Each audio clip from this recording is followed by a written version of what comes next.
For the second time this season, William Byron and the 24 team goes to victory lane, this time outlasting Chase Briscoe and his fuel tank. And what makes this win even more impressive for me is the fact that Rudy Fugle and William Byron had 2 heartbreaks already this season, leading at Michigan when their tank ran dry and running very good at the Brickyard 400 inside the top 5. And I know from experience, when you lose races that way, it's so difficult to jump back on that strategy and try it again. But that's just what they did, and this time successful. But to understand how they got on that strategy, I think we have to look at the entire race through the eyes of the 24 car. Remember, this car was very good early. So what you're looking at is William Byron's day in a line graph. On the left, the start of the race. As we move to the right is the finishes.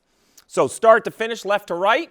The vertical dotted green and white lines are the stage finishes, and the shaded yellow areas are all the cautions. We also have their pit stops labeled as well. So think about this. William Byron starts the race. He's leading. Everything's going good. But then very clearly for me, he's not good enough. He loses stage 1 to Brad Keselowski. You would hope adjustments would make a difference. It didn't. So then when they jump into stage 2, now he's running outside the top 3, right? And he's continuing to lose spots. And I think that is why he decides to come to pit road early. When pit window opens around lap 140, and it runs very, very long at a track like Iowa. So the 24 comes to pit road around lap 144, does his green flag pit stop. The fear pitting under green at Iowa is you're going to be a lap down. He knows he's going to be a lap down, but you hope if the yellow comes out, you can either get the wave around or the free pass. 10 laps later, race leader Chase Briscoe, the eventual second place finisher Chase Briscoe, comes to pit road. So shockingly enough, we're going to show you the pass for the win, and it happens all the way back at 155. So we're on board with William Byron. We're going to spin it forward as he goes down into turn 1 on the left-hand side, leaving pit road after his green flag pit stop is the 19 of Chase Briscoe. We freeze it right here. There he is. There's the 19 of Briscoe. As it spins forward, he passes the 19, stays in front of the 19 for about the next 15 laps before the caution comes out. While the 24 is still a lap down, the true magic here is he is the free pass. Remember, the free pass gets his lap back automatically. He's allowed to come to pit road and service his car. The rule then is he has to start at the tail of the field, with the only exception being if cars take the wave around. What a wave around is that after the leader pits, you kind of move up in the running order, which means you get to drive around the pace car, you get your lap back from free, but you don't get service. That's the big difference to me. So now he has the free pass, so we take a look at the pit stop and just watch, right? They're not in a big hurry.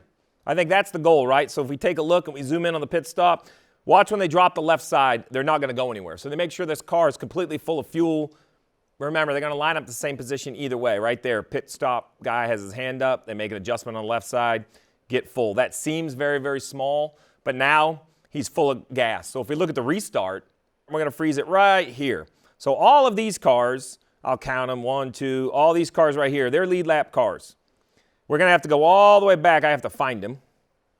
There's William Byron. Normally, he would be the last car in the entire field. But remember, look just behind him. The 19 of Chase Briscoe. Those are the wave round cars. So now, just to make sure it's crystal clear, all of these cars here are lead lap cars. Byron should be at the tail of the field on a normal thing, but because we had wave arounds, he lines up mid-pack with brand new tires and brand new fuel. Behind him is Briscoe, who's happy to be back on the lead lap, but he is low on fuel and old tires. So that pass for the free pass ends up being the only time the 24 outruns the 19 all day long. That's where he passes the 19. That's the absolute pass for the win. So if we go back and take a look at the 24's line graph and understand where we're at in the world now, we run from that lap 176 restart. 172 was the caution. 176 was the restart. There was another quick yellow. They all stay out, and then basically he runs all the way to lap 205 where the yellow comes out right before the end of stage 2.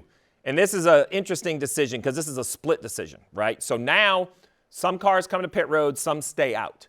The cars that come to pit road include William Byron, the 1 of Ross Chastain, and the 22 of Joey Logano. I like this decision for all these cars. None of these guys think this is the final pit stop of the race. Even the 24 of William Byron. At this point, he's thinking to keep fresh tires on the car because he doesn't really have great track position. They're going to run a little bit longer into this stage, get a yellow inside their fuel window, which is about 115 laps, and then that will be their final pit stop. What happens, though, is after they come off pit road, the yellows continue to come. So remember, with lap 206, we have 3 cars I want you to pay attention to. It's the 24 William Byron, the 1 of Ross Chastain, and the 22 of Joe Logano. So if you go to the choose, I'm actually going to show you where the 24 jumps in front of Chastain and Logano actually on the choose. So if we spin it forward, you're going to see off in the distance comes the 24. So we're going to come a little bit further. He isn't even in the picture yet. All right, so freeze it for a minute. All the way back here, there's your running order. Logano in that yellow hood card, the 1 of Chastain, then the 24 of William Byron. So between this choose and the restart, Byron jumps in front of both the 1 and the 22. So if we go back to the line graph, why this matters is because the race just does not go long. So we look at this graph. Let's go ahead and add the 19. I think that'll probably show it even better. So now if we put the 19, second place finisher, let's zoom in a little bit to show everybody what we're looking at. So right here, you see the end of the stage break is the vertical line. The P, that bright P on the right side of it, that's the 19's pit stop. I like the 19's pit call right here. I think it's the race-winning call. The 19, this is lap 224. They're just outside their fuel window. From here, the 19 feels they can make it all the way to the end on fuel, even if they have to save a little bit. This is an interesting decision by the 24 because I think if they were going to be conservative, that was the call. That was the time to come to pit road. They are staying on the racetrack, and then you look at the mess here. Yellow after yellow after yellow just continues to happen. Now, while William Byron doesn't do anything magical as far as passing all the right guys, the trick for William Byron's day is he doesn't lose any positions. He maintains the leader of the lap 206 group of cars all the way through these restarts. And then we get to the final restart of the race right here, lap 164, this entire straight run right here. Now the key is he's still short on gas. So how does a driver save gas in the Cup Series? Well, let's take a look at the restart. 64 to go. Mission 1, maintain the lead. It sounds easy, but with the chaos we've seen today, anything can happen. So William Byron leads the 19 and the 48 of Bowman in the restart zone. About the middle of the restart zone, a great acceleration out, gets control of the race. His goal now is 5 or 6 really hard laps to kind of stretch over second and put himself in position to save gas. He continues to save gas, but what's really apparent to me is we jump to the last 10 laps for William Byron. He is basically not even running wide open throttle. So let's talk about fuel savings in general. 2 main ways to save gas. Under yellow, you save a ton of gas, about 2 or 2.5 laps to 1. So to run 2.5 caution flag laps only costs you 1 green flag lap worth of fuel. The other way is just don't push the accelerator. That pedal is like a faucet. As you push the gas pedal down, more fuel gets burnt. So if you go on board with the 24 and just see what he's doing behind the wheel, you'll see, first of all, no brake. Coasts off into the corner. Very, very, very light brake.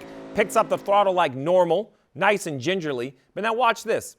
This is a track where you easily could get wide open throttle down the straightaway. He is only running partial throttle on the straightaway. Rolls out of the gas again. Watch him down the front stretch. Gets the car accelerated, and then actually backs the throttle off a little at the middle of the straightaway. I know that seems crazy to run part throttle. There's so much conversation about horsepower in the NASCAR Cup Series. Well, even with this reduced horsepower, Byron running half throttle is what connected the dots. That's how he saved the gas. The last run, 144 laps, which really was about 130 green, 125 green when you look at all the cautions. But either way, much further than expected. William Byron, Rudy Fugle finally get it right on the fuel savings. They go to victory lane at Iowa.